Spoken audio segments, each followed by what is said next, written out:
Women Taking the Lead, episode 152. If I did it, you can do it too. I mean, I just said, okay, this is what I want to do. What do I need to do to get what I want? And then I followed the steps. Where can I learn the skills that I need to get what I want? I learn the skills. So every day, you set yourself a goal and you follow that goal until you get it, and you go little by little. You don't have to do all this stuff at the same time. You don't have to go and publish your articles and do the podcast and the TV all in one day. It's just a matter of creating a plan, a focused plan that feels good to you, that feels also challenging because you're growing every day, and then you'll get to where you want to be. Hello, my name is Jody Flynn and welcome to Women Taking the Lead, where we are all about creating blasts of inspiration to help you overcome self-doubt so you can lead with confidence, integrity, and a sense of humor. Head over to womentakingthelead.com to join the community and get the resources to support you on your leadership journey. Now, your future awaits, so let's get started. Hello, everyone, and thank you for joining us today. I am here with Cloris Kylie, and if you recall, Cloris was on Women Taking the Lead back in February. She was episode 97, so if you haven't heard that episode yet, go back, because in that episode, you're going to get her background, her playing small moment, the wake-up call, what's going on in her business, and all the resources that she provided then.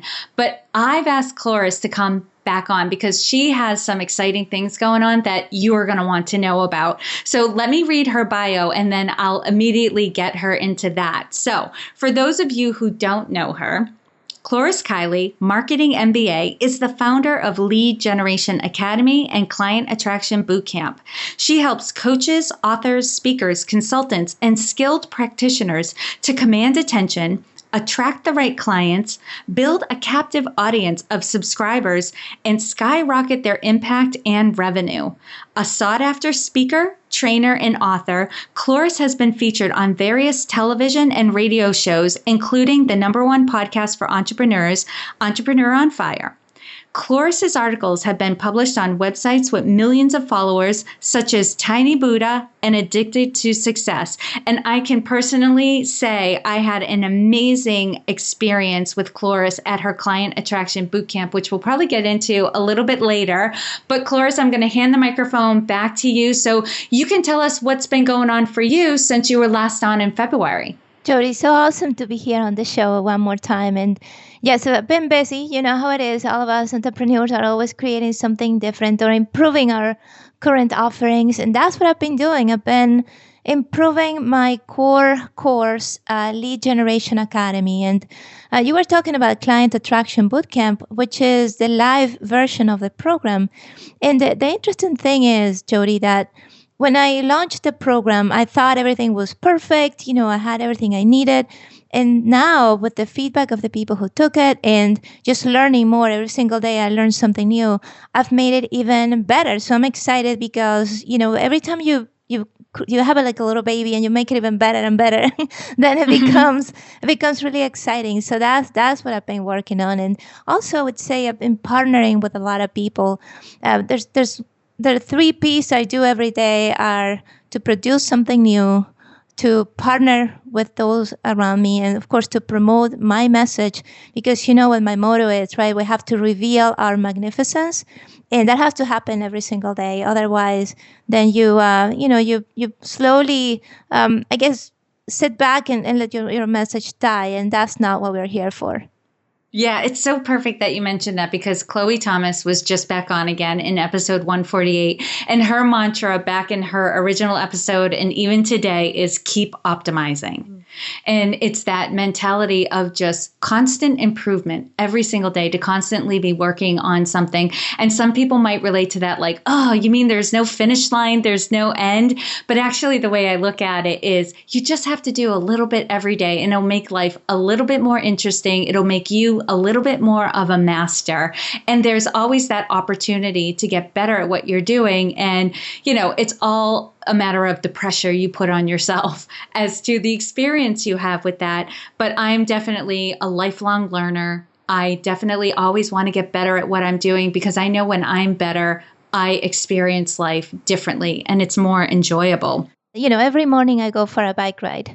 And of course, I have a bike path right next to where I live, which I'm very fortunate to have that. So I just take my bike out and, I go about 20 miles. And then, of course, I come back to my home office. But what if one day I said, well, I'm here already. My final destination is here. So why don't I just stay home? Right. So that would defeat the whole purpose. And I think that's why we have to remind ourselves that it's not about where we're going to get at the end. It's just about that whole, what matters is the journey. It's so true. I mean, we're here to experience new things and to grow every day. And that's what makes life fun. And that's the whole purpose of it. Definitely. And I love your focus, being a coach, your focus is about helping people to be more visible, to be seen as an authority so they can attract the right clients to their business. And, I, coach people at all different levels as well, who, some people are just getting started and they're trying to find those first clients. Some people, they've been going at it for a while. They have some clients, but they want to be working with more people. So how do they keep that funnel going? And then, of course, then people get to more advanced stages where they're doing group programs, larger programs. So then they're focusing on how do I get, hundreds of people to come to my website to see what I've got going on, to opt in. And so for, a percentage of those people to become my clients. And you work with people at all of those different levels. And I know for you, the focus is on building that authority, for people so people know that you're the right person for them. So if you could start there and maybe talk a little bit about your process and how you approach client attraction. Well, what happens is it's not just about attracting clients to you or just people to you. It's about attracting the right people. Because then if we don't have the right message to reach those people we want to work with, then we'll have all these people. It's great. We have 100,000 followers on Facebook, and out of those, 3 would be our ideal clients. So what's the point? See, the key is to have inspired action that takes us to that ideal client. And one of those key elements is to build authority that it means something to our ideal client. And the second way to do that is to have a system with different pieces that will work well in unison, like a well-oiled machine, I always say. And how does that work? Well, let's say that you decide to do SEO on your site, and you feel like when people find you online, everything is going to change and your business is going to grow. But that's the only thing you're doing. Do you think that's going to bring you to the right clients? Well, probably not. Or if you're doing social media and then you work on getting as many Facebook followers as possible or Twitter, is that going to bring you the ideal clients? Well, no. That's what happens to clients who come to me with those problems. Like, Cloris, help me do my social media, help me with my website. And I said, hey, hang on. Let's take a step back and look at the foundation of your business.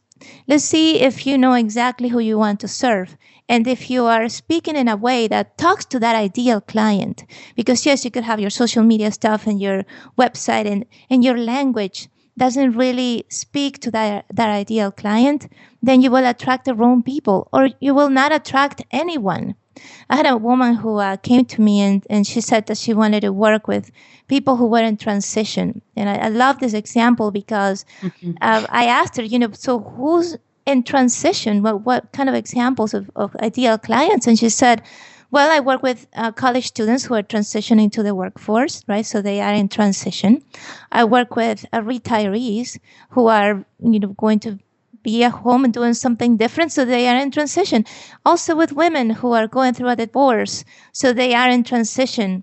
And I said, well, that's the reason that your business is suffering, because it's impossible to talk to a woman who's going through a divorce and the person who's graduating from college in the same way and to really appeal to their needs and their wants. So there's a big part that I help my clients just create a system in which their social media, their efforts to reach clients, their foundation, their avatar, their products, they all work well together. And then those ways to reach people, those are the ways that you build authority. So you become somebody who's respected, who people not only like you, but they trust you and they know that you know your stuff and you can help them. I love that. So at the very basics, like so we're speaking to you, that person who is a service provider, provides products and services for people.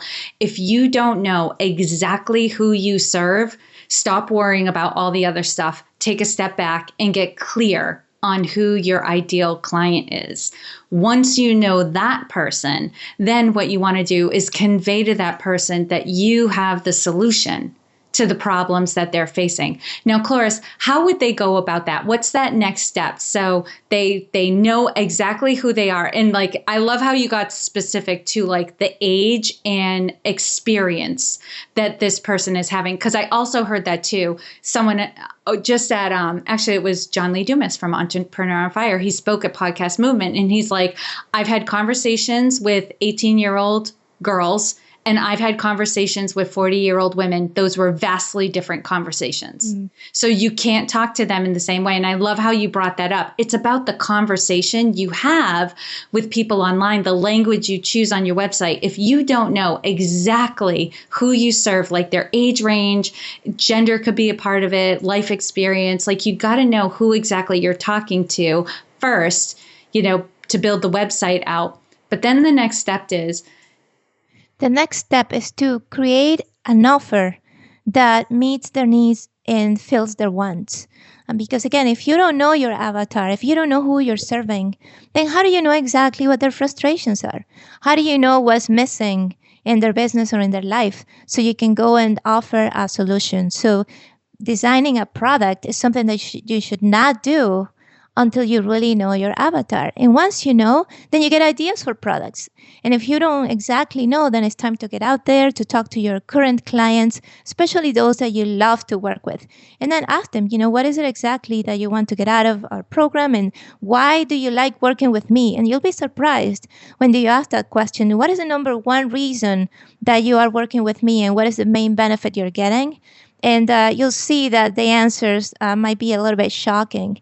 Like I remember reading about this case of a doctor who asked that to his patients.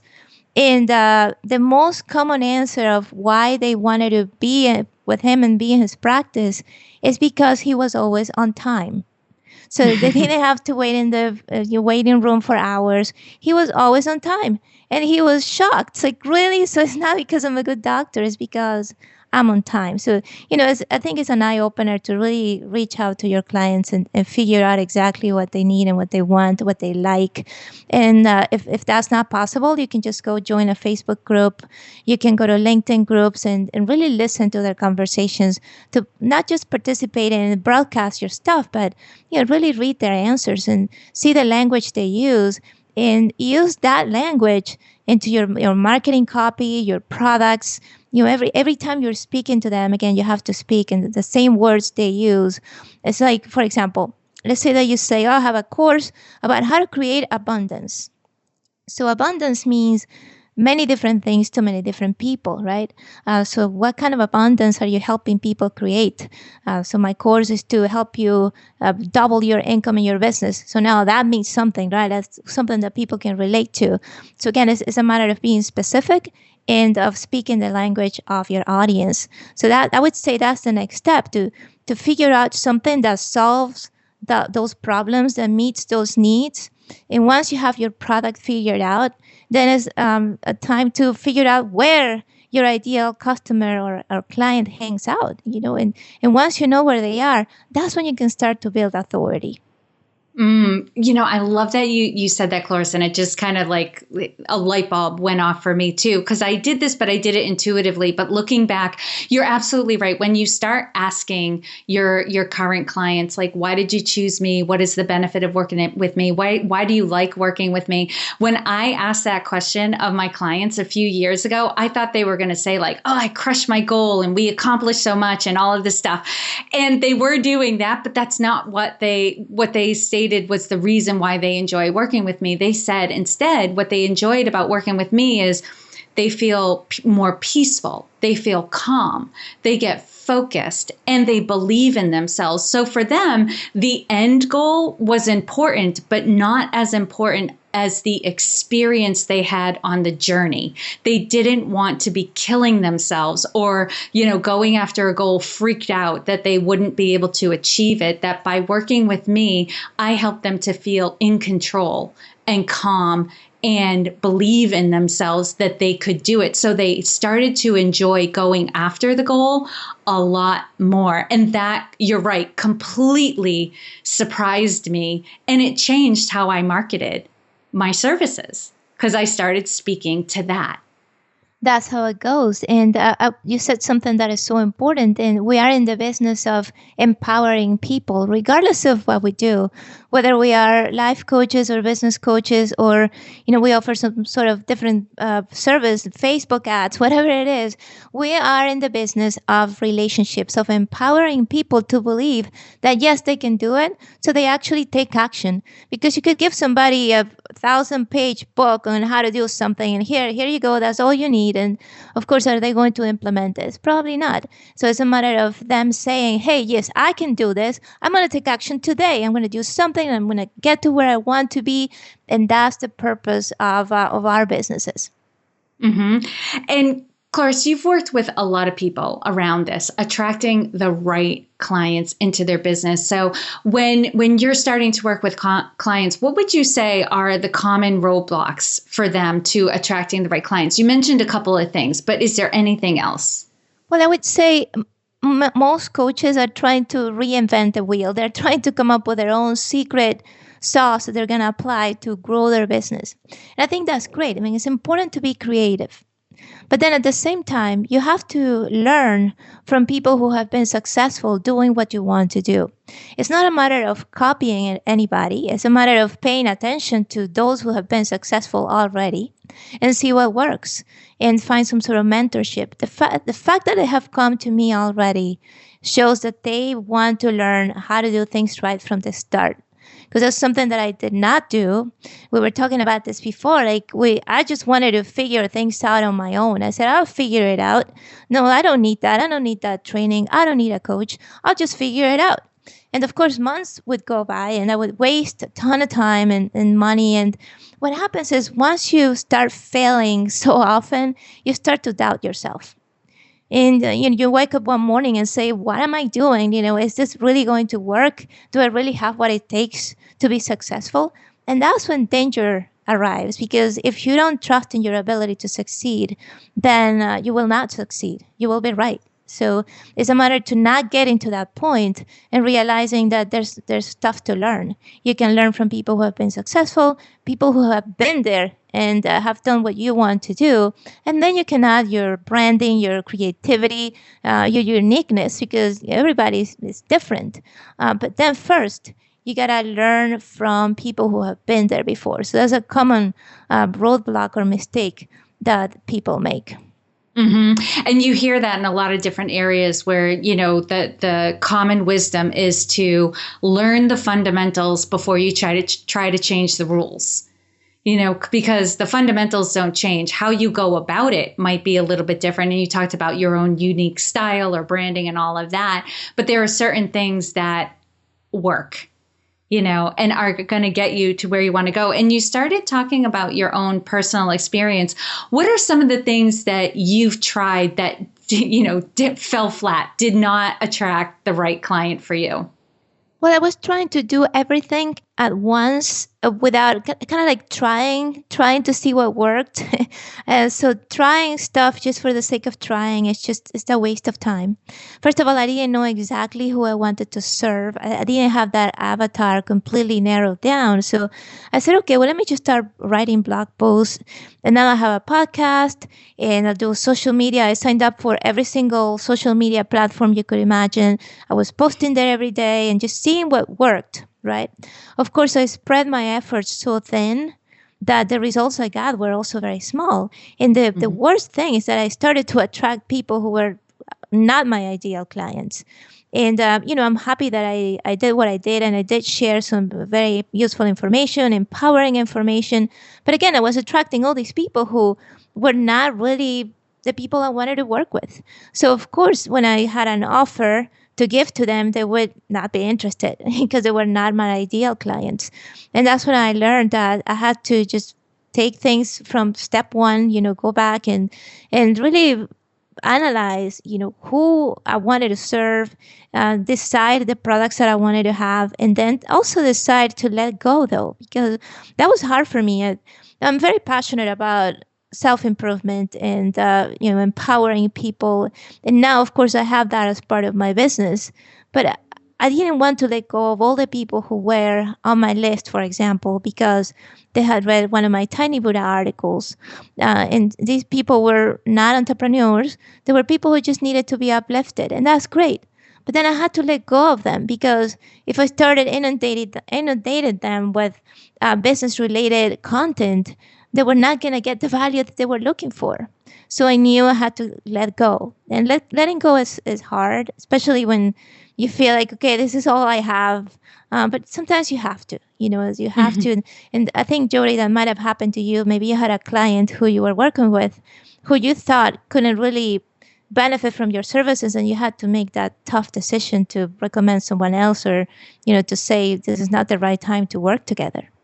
Yes, absolutely. We chatted a little bit about that. And I think, when you're a coach with integrity, and I know you are, because we had this discussion, is, part of what you're looking to find out when you have those discovery calls is this not a good fit? Right? Because it's no fun for anybody to have money be exchanged and to start coaching, and it's not going anywhere, to realize like, oh, I'm not the right person to be working with. So I'm really, when I'm, have that discovery call, or I start a conversation with somebody who might be interested in my services, I'm listening very keenly for exactly what's going on for them.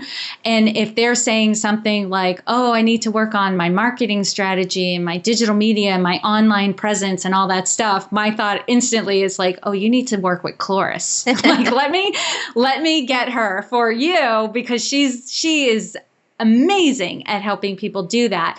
I have a pretty good online presence, which that I think sometimes confuses people into thinking I'm really good at teaching and coaching that. And that's not the reality. I'm really good at doing it, but it's not something I'm good at teaching or coaching.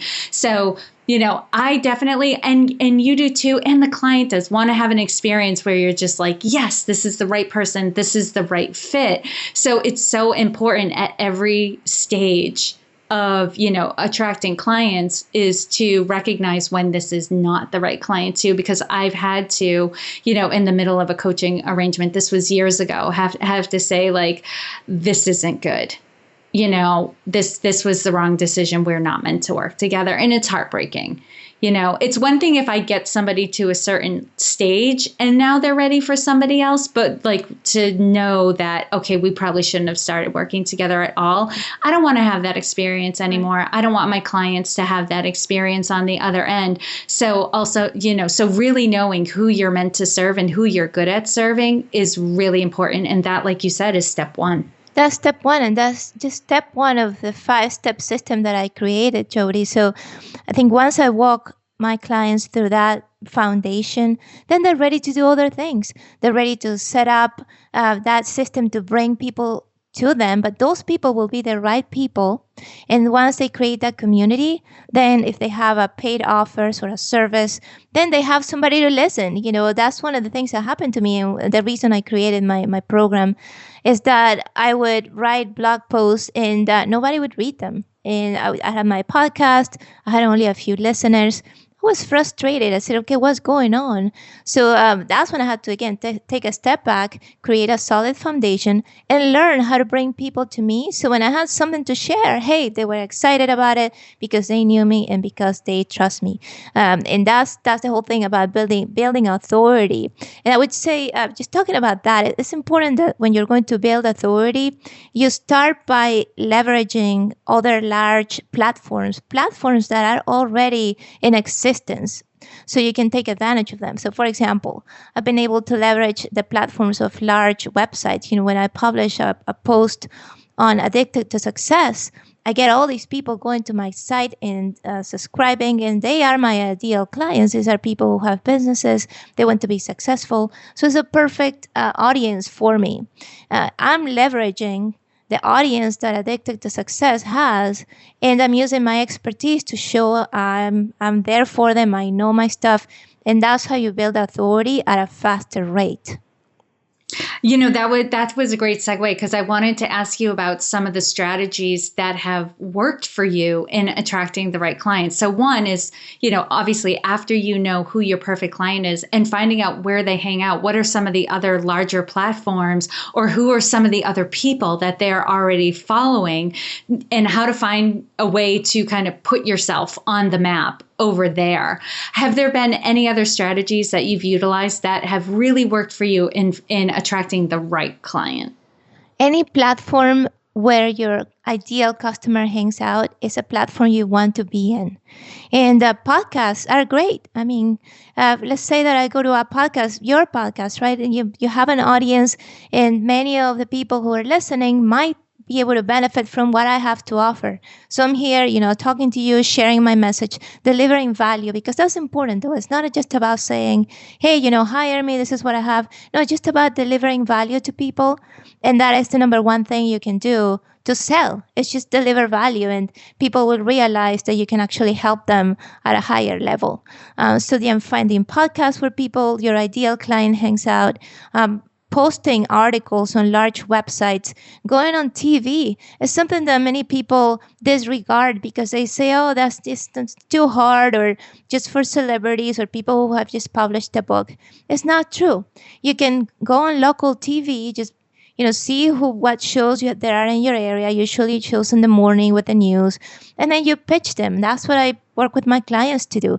How to pitch the producers so they have you on TV. Again, once you're on TV, you kind of gain a different type of authority. Yes, like people look at you in a different way. So there are many, many ways you can use to show that you're an expert in your field and that people can trust you. Yeah, I would say that the road to authority is not comfortable, right? It's, I would say to people, stop looking for the easy way, right, or the comfortable way. Not that I'm saying do something that's completely out of your skill set, but if something scares you a little bit, don't take it off the to-do list, because I found the things that were a little harder or a little scarier were the things that gave me the greatest amount of visibility and credibility. And starting this podcast was one of them. It was very scary to start the podcast and to start the whole process of lining up guests and interviewing them. I'd never interviewed people before, to have to hear my voice coming back at me and especially in the beginning, I haven't gone back to listen to the first few episodes. I probably should, because I'm sure I'm like stuttering and going very slow and probably a little robotic, but it all got easier. And I'll tell you, Cloris, when I'm out in the world and, I'll say to people, oh, I'm a coach. What do you coach on? Oh, I do leadership coaching. I work with entrepreneurial minded women to, hit that vision of success that they have in their minds. They're like, oh, that's really great. And then I say, yeah, and I have a podcast, and it like right there. They're like, oh, you do? Yeah. Like, what's your podcast? Like, immediately, I'm in a whole different level. I'm not just an entrepreneur. I'm not just a coach. I'm not just somebody working with women. Like, it gives me this pseudo celebrity status because not everybody's doing it. That's the thing with the podcast. It's not easy. So not everyone does it. So it does set you apart from your competition. Being on TV, that's something a lot of people don't sign themselves up for. One, because they, like you said, they think it's going to be too hard or it's going to be too uncomfortable being in front of the camera. They don't want to see themselves on TV. But immediately, once you do that, you've separated yourself from all the other people who do what you do because they're not getting on TV. So, and what I found in your program was that you came up with ways of how to make it more comfortable, how to make it easy, and how to not get so stressed out about it. So that was really great. For me too, to be like, okay, there is the next level, there is the next place to go to, but it doesn't have to feel super overwhelming to get there, and to be working with somebody who does it regularly themselves, that just doesn't doesn't just talk the talk, they walk the talk. That's incredible too, and incredibly supportive and strengthening. So I love that. Well, that's awesome because yes, it's true. I mean, you don't have to have, some sort of special award or, some 10 books published bestsellers to do that. I mean, you can do it. If I did it, you can do it too. I mean, I just said, okay, this is what I want to do. What do I need to do to get what I want? And I followed the steps. Where can I learn the skills that I need to get what I want? I learned the skills. So every day, you set yourself a goal and you follow that goal until you get it and you go little by little. You don't have to do all this stuff at the same time. You don't have to go and publish your articles and do the podcast and the TV all in one day. It's just a matter of creating a plan, a focused plan that feels good to you, that feels also challenging because you're growing every day, and then you'll get to where you want to be. That's a great segue, Cloris, because I've actually added a couple of questions that I didn't ask when you first came on the show in February, but you just segued into one of them. So if you're okay with it, I'm going to ask you these 2 questions. All right, great. What is a current leadership or business challenge that you're currently faced with? Well, a business challenge I face is always trying to do as much as I want to do in the limited time that I have during the day. And I've learned, I like to have control, and I'm a perfectionist, I admit it. So it's tough for me to delegate sometimes. And that's one thing I have to constantly remind myself, that I have to surround myself with qualified people who can help me. And I've been learning that more and more, but every day is a challenge because sometimes I have this task that I know somebody else could do, but I say, hey, well, it's going to take me too long to train somebody anyway. I'm just going to do it. And of course, then I spend time doing something that does not deliver the most value and that does not use all my skills to the max. So what I've learned to do is when I feel that, when I hear myself say that, I ask myself again, are you sure you cannot outsource this? And that's what I'm trying to do, every single day to be able to make the most out of every day. I would say that's my biggest challenge. So focusing on the things that only you can do and you do the best, and outsourcing some of the other things. Exactly. So that you free up your time. And, you segued really greatly into the second question, which is because, a lot of the women who are in the Facebook group and who, are listening to this podcast, they're trying to do so much on their own, right? They're listening to the women who are being interviewed by me on Women Taking the Lead. And they've done all these great things. Like for you, you have these live programs, you have online courses, you work with clients, you get to take a bike ride every morning. You're doing all these, you're going on TV and doing all these great things. You have your own podcast. I mean, the things you do keep popping in my mind, right? You have a lot going on, but I think sometimes there's this veil that you're doing it all on your own too. And you just talked about one of the things, which is delegating. So could you give us a picture of what your support system looks like? Who do you have around you that's helping you to be able to do what you're doing today? I would say I get the most support from my community of entrepreneurs, people who are going through the same struggle, people who have gone through the same challenges and who know what I'm talking about. Because what happens is once you start your own business, you find that many people who you used to be friends with or you are currently friends with, they don't get it, right? You tell them about something you're doing, you're so excited. They're like, oh, okay. And, you're telling them about your struggles. They don't get it. So you have to find people, surround yourself with people who get you, who are doing the same stuff. So online communities have been great.